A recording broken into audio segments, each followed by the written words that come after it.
As an introit this morning, I read the words of A. Powell Davies from his wonderful meditation book, Language of the Heart.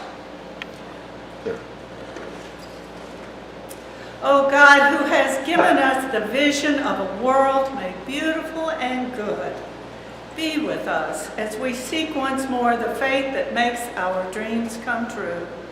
When it seems to us that all before us is dark, give us to remember that so it seemed to the many who went before us. When mistrust and doubt are upon us and we are battling bleakly with despair, let us know that the great and good of every time have had to find their way, as we must, by their courage and in confidence and trust. Help us, O God, to stay in company with their spirits.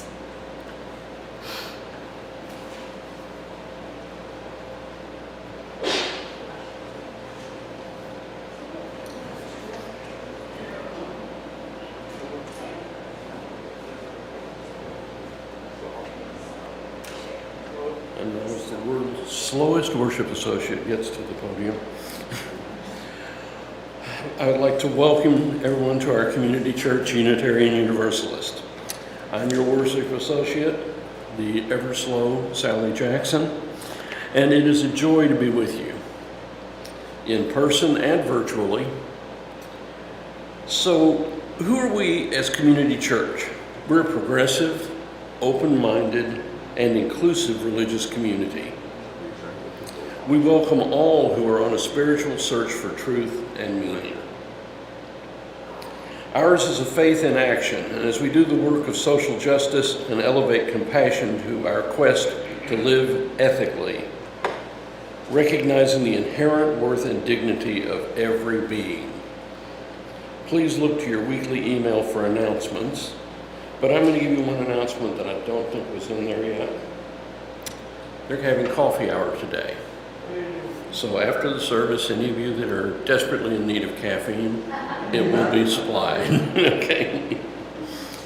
All right, now it's time for our chalice lighting. And it's our custom to light this chalice, invoking hope and eternal truth to our worship.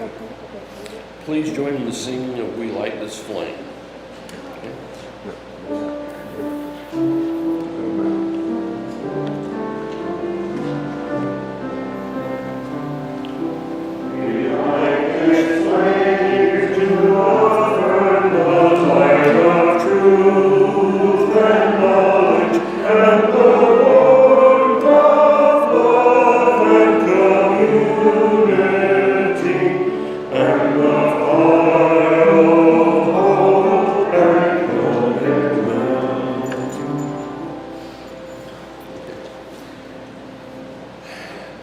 Now, I was asked to do a special visual presentation for you, and please appreciate this, and we'll go over it for everybody because this shot our whole budget for the year for visual.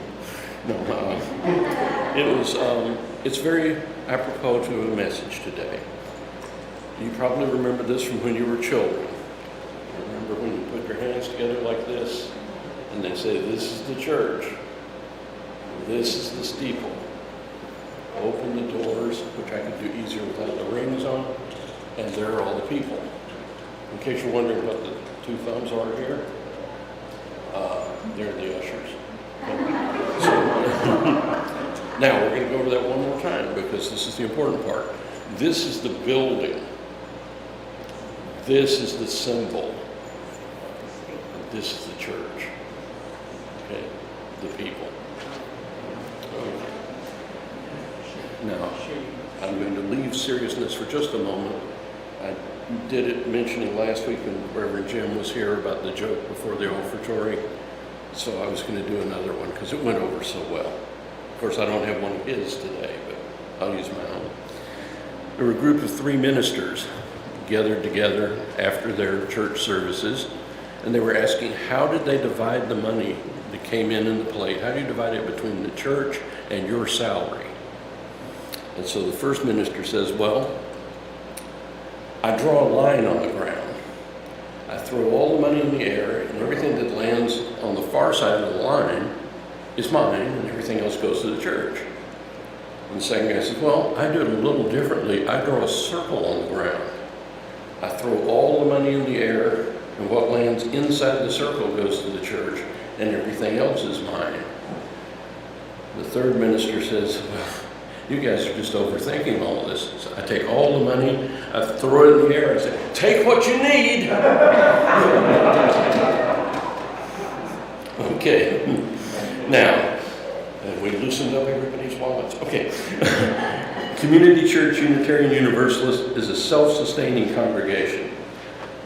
Members and friends' generosity help us to do the sacred work of bringing justice, spirituality, and compassion to our community and beyond. You can give online at ccunola.org/stewardship or by text at 504-370-2659. Text GIVE. You can also send a check to CCUU at 6690 Fleur de Lis Drive, New Orleans, Louisiana 70124. And you can give in person. Please come forward during our musical offertory. If you are unable to come forward, raise your hand and we'll come to you. Thank you. In 37, God fills the universe. In 37.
Okay, now is our sacred time of joys and sorrows. If you are online, please write your joys and sorrows in the comments section to be read aloud. If you're in person, there are cards of joys and sorrows in our foyer. If you were not able to fill one out earlier, please feel free to do so during our musical interlude, and we thank you. Our musical interlude is in 347, Gather the Spirit, in 347.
Okay.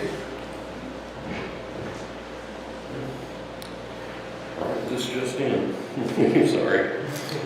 Our sorrow for Cynthia's loss of her mother.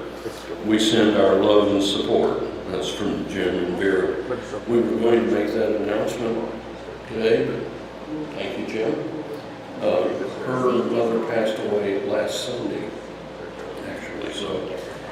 I'm sorry. Cynthia Ramirez's mother passed away last Sunday. Okay, sorry.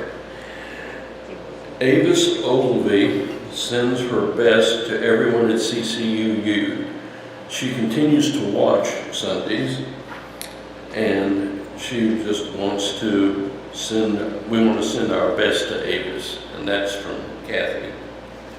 Or that from Kathy handed it to me, so or somebody. Anyway, there is, you have another one? Okay. So this morning I finished the last stitch on my wedding dress, which is going to be left. She just finished the last stitch on her wedding dress. Okay. All right. I'm sewing it.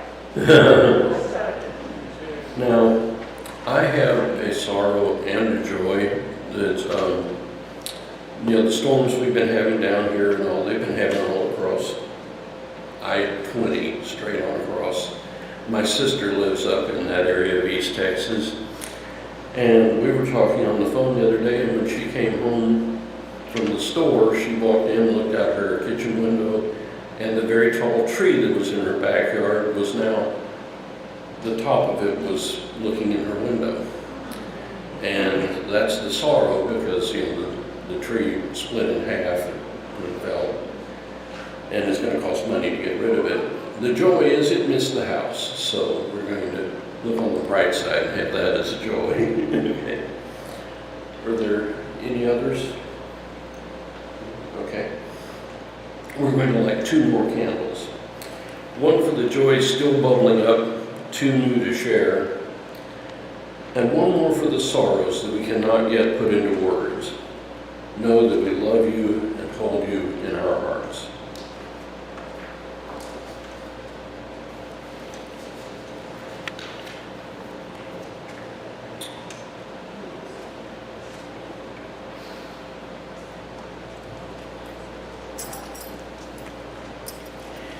Dear ones, we've missed seeing you in church and want to share with you all the good news at Community Church Unitarian Universalist. To our good fortune, the board has contracted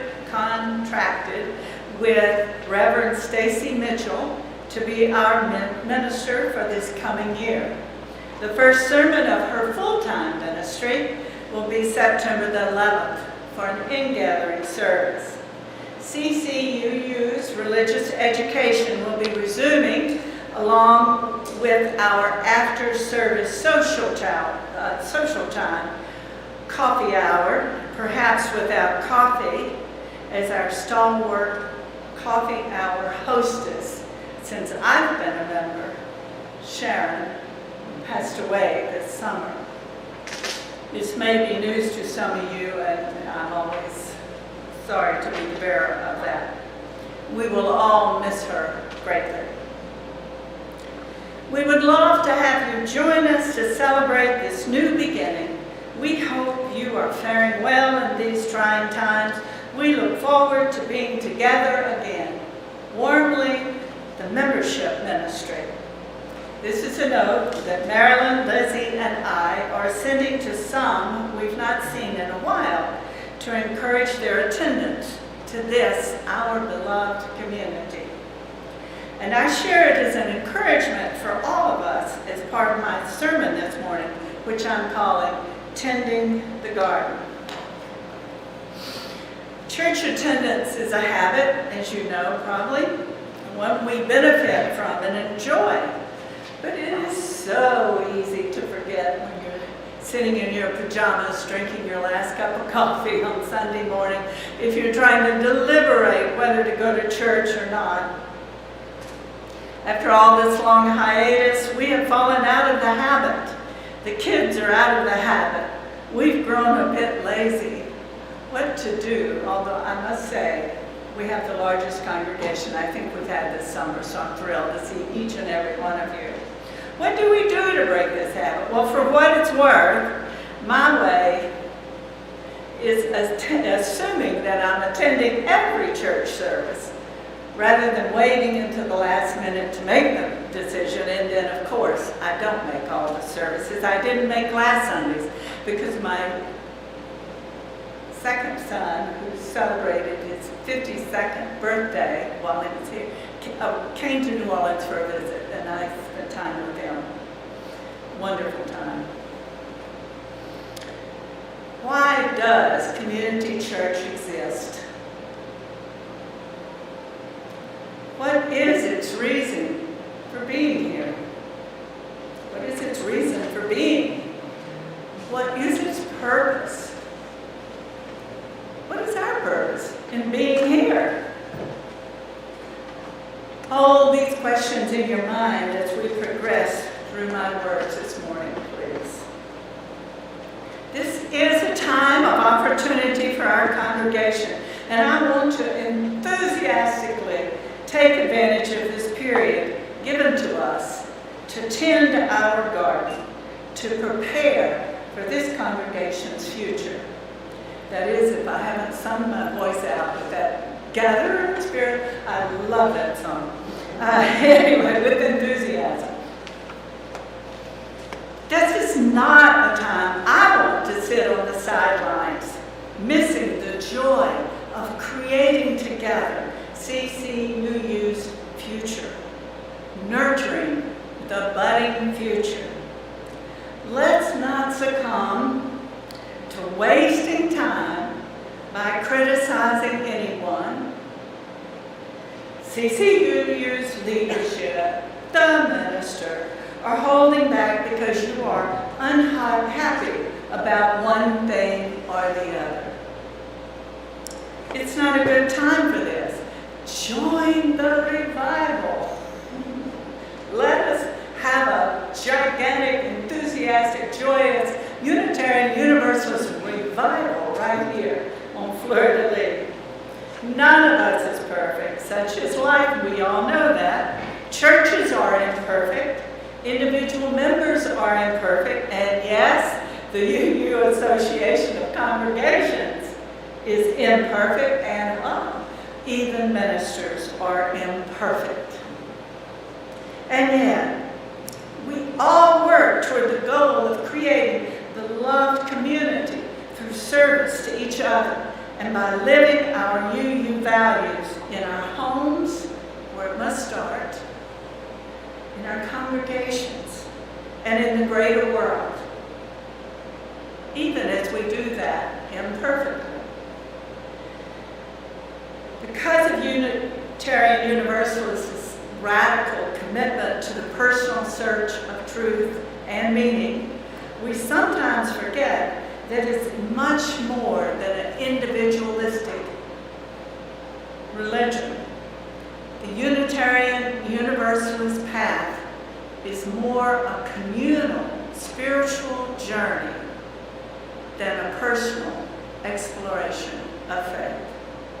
Our independent wills are charged to serve the interdependent web of our being, or the cosmic web. Our first reading. Marshall.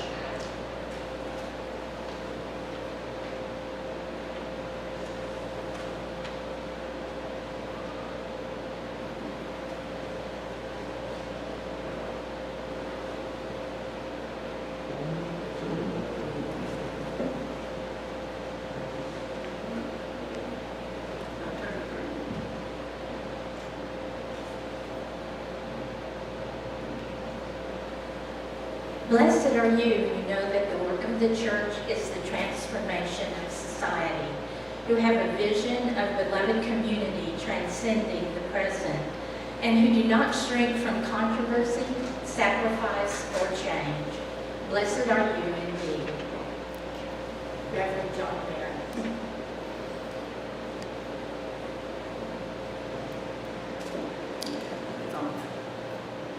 We recognize beloved community as the ultimacy of the civil rights movement, used frequently by Reverend Dr. Martin Luther King Jr. Those stewards of justice, those who were participants in that civil rights movement led by Martin Luther King, understood that beloved community is rarely embodied in just one place, in one time or one group. It embraces outsiders, strangers, the humiliated, and the marginalized. And before MLK spoke of beloved community, Josiah Royce, an American philosopher of the late 19th century, coined the phrase, his words, "Since the purpose of religion is to aim towards the creation on earth of the beloved community, the future task of religion is to win all over to unity and overcome their hatefulness by the gracious love, not of mere individuality, but of communities."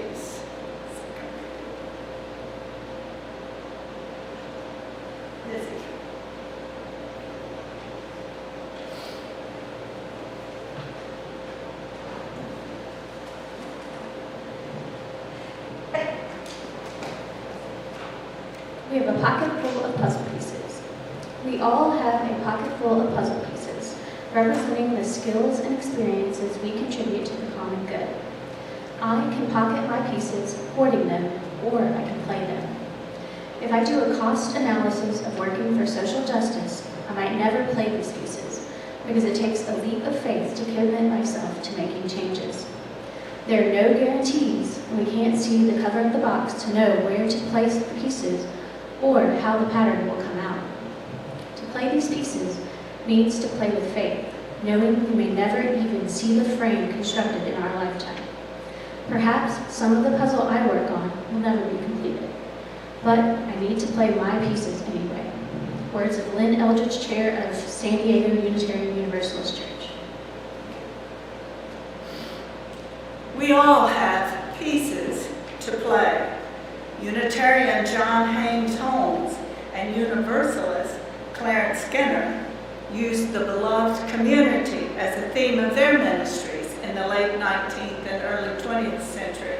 In fact, for a couple of years, John Haynes Holmes' New York congregation renamed itself Community Church, honoring their focus on the beloved community. It makes the name of our congregation more wonderful, realizing it came from the tradition of seeking beloved community in Unitarian Universalist congregations, even in the 19th and early 20th century.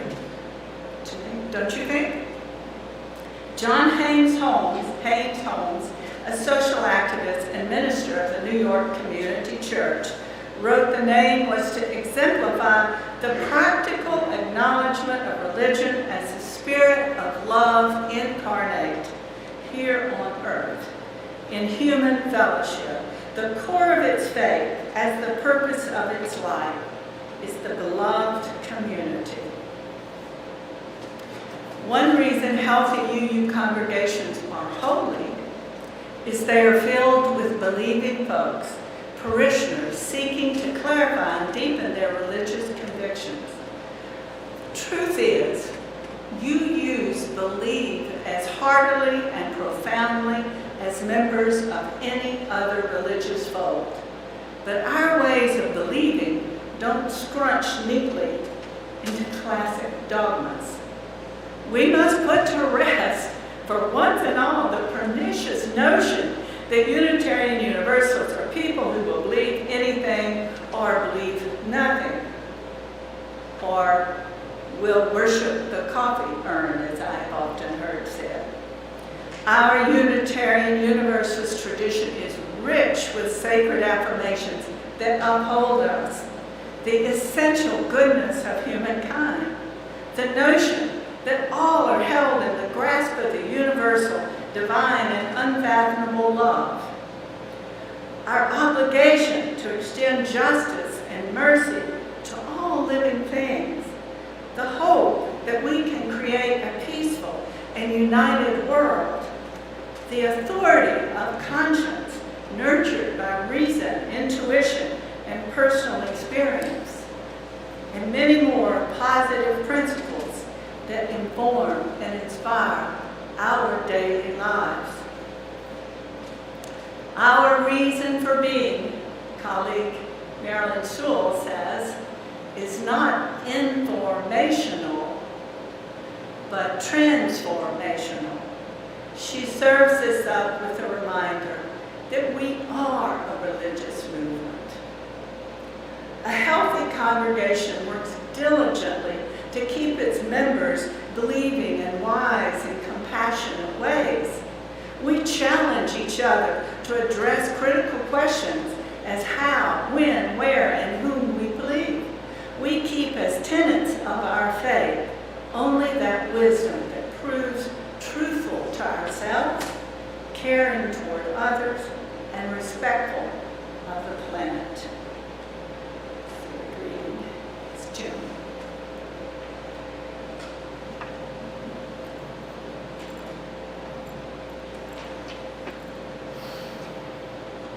I am of the opinion that my life belongs to the whole community, and as long as I live, it is my privilege to do for it what I can. I want to be thoroughly used up when I die.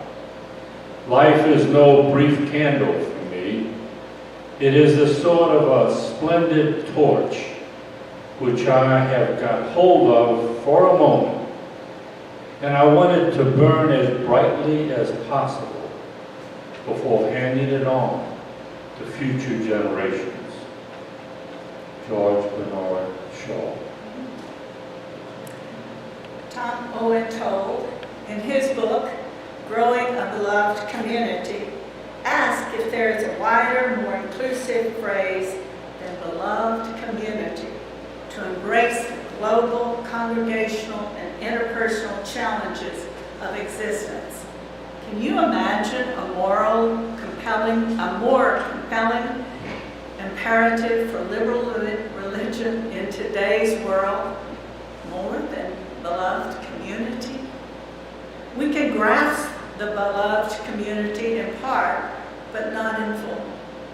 Although the quest for it transcends generations and history, it also transforms us in the here and now. Unitarian Universalist labor to cultivate enduring sites of belovedness. Constantly, we are in need of pruning the ever unfinished growth. But we know this much to be true.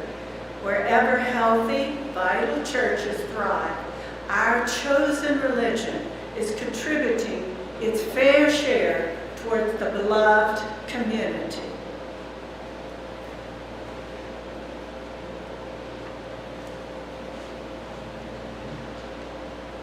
Actually, I'm wrong. Kathy, too.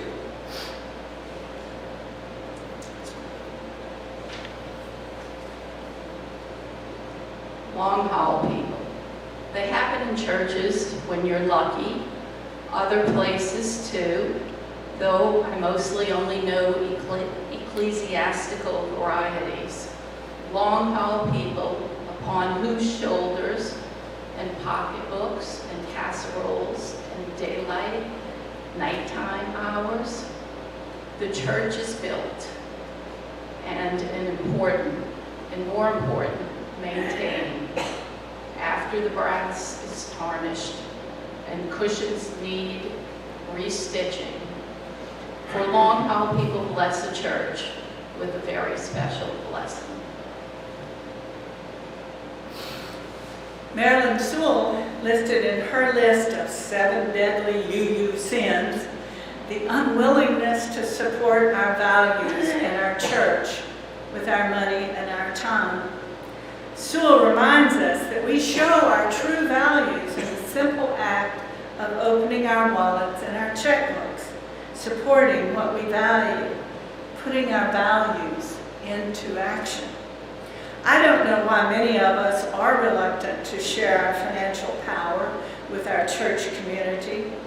Are we concerned our church will become too powerful and like those other churches maybe that we left behind? Or like sibling rivalries, Christians support their churches, religious liberals don't too much, just a little bit. I really don't know, but I do know that we as a group tend to cap our giving. While serving union congregations as a minister, I would rejoice when a former Christian joined our congregation. Why? You can probably guess. Because they understood congregational stewardship, caring for, protecting, and giving their gifts of time and treasure to one's church, tending the garden. Community Church Unitarian Universalist New Orleans is born again. With each new member, the community is constantly reborn, forming and reforming as people come and go. It is a healthy congregation's way to be open, to fling its arms open, to receive new ways, new members, new ministers. Because Unitarian Universalists have no unifying one belief, only the combined beliefs of each one of us. Unitarian Universalist churches are often defined by the people within. Without you, this church is nothing. It does not exist. Buildings may fall down, ministers may retire, music may go out of tune, and beliefs may falter, no matter. You are this church. Without you, nothing is possible. But with you and all who come through your front doors, anything can be done. It is our choice how we choose to rebuild or to build beloved community and how it will spill over into the larger community beyond its walls.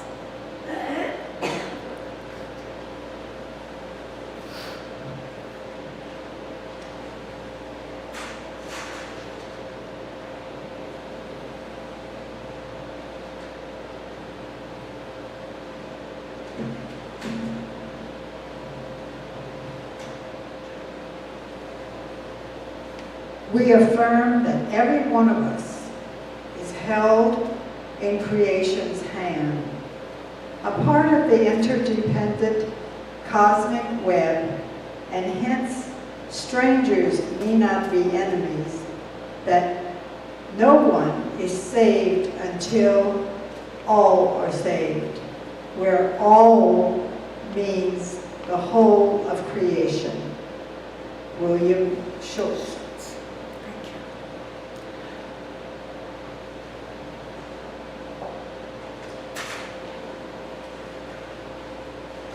Why does community church exist? What is its reason for being? What is its purpose? What is our purpose in being here? Community church's ministry, that means the endeavors of all of us, is making and keeping promises to walk together toward wholeness and holiness. How will we do that? How will we do that?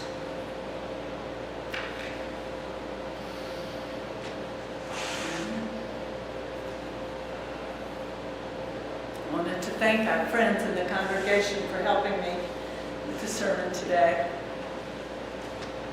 I like to break it up a little bit when I can. And this leads us into our benediction. These are words written by Universalist minister Olympia Brown, and she is considered often. There's another one that wasn't ordained, that was still preaching, fully preaching in congregations before her, but Olympia Brown is considered the first female ordained minister in America. She's a Universalist. And therefore the UUA claims her as one of ours. the Unitarian Universalist Association. Every nation must learn that all people of the nations are children of God and must share the wealth of the world. You may say that that is impractical, far away, and can never be accomplished. But this is the work which Universalists are appointed to do. We are not alone. There is an unseen power for righteousness. This infinite is behind us. The eternal years of God are ours. Dear friends, stand by this faith. Work for it and sacrifice for it. There is nothing in all the world so important to you as to be loyal to this faith, which has placed before you the loftiest of ideals, which has comforted you in sorrow, strengthened you for noble duty, and made the world beautiful before you. One God, one law, one element, and one far-off divine event to which the whole of creation moves. Amen, Reverend Olympia Brown.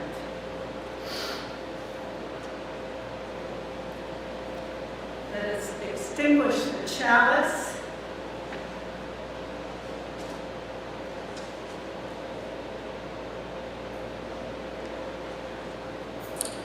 As I bid you to go enthusiastically and joyfully into this new day,